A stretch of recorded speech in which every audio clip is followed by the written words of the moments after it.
Let me tell you about the night I almost stopped believing in reality. It was an experience that shook me to my core, blurring the lines between what's real and what isn't.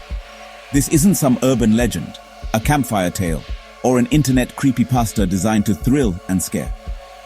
This is what happened to me in the fall of 2017, a time I will never forget, no matter how hard I try, when I spent the weekend at an old farmhouse in upstate New York, a place that seemed to breathe with a history I wasn't prepared to confront. It started with a dare, a seemingly harmless proposition fueled by youthful bravado and a thirst for the unknown.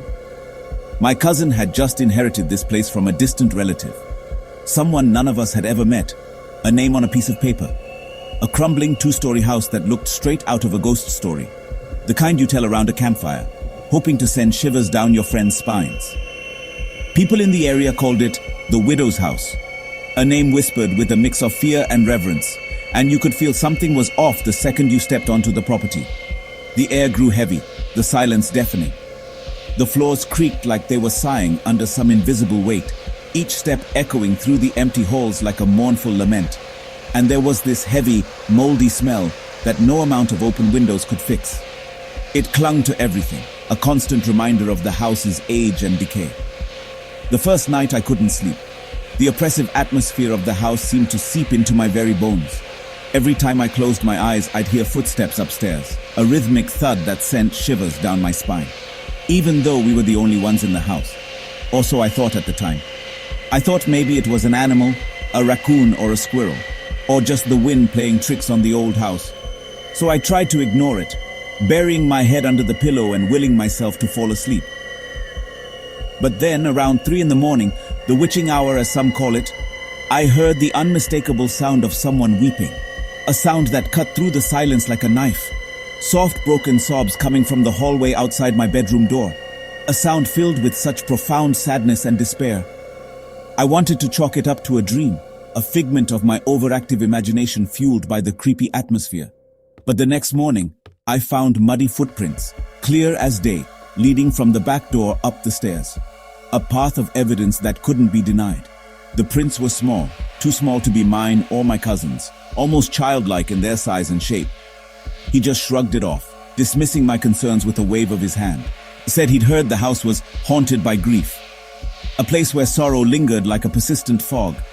Yeah, comforting, just what I wanted to hear. On the second night, things got worse.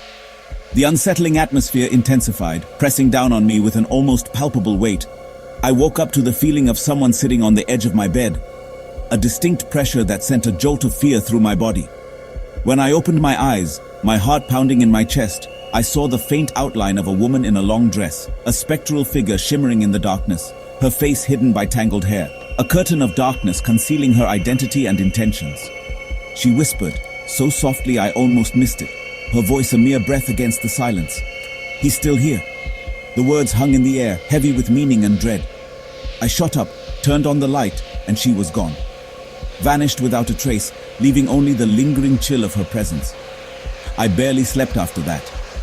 Every creak of the house, every rustle of leaves outside the window sent my heart racing. In the morning, I told my cousin what happened, recounting the terrifying events of the night before.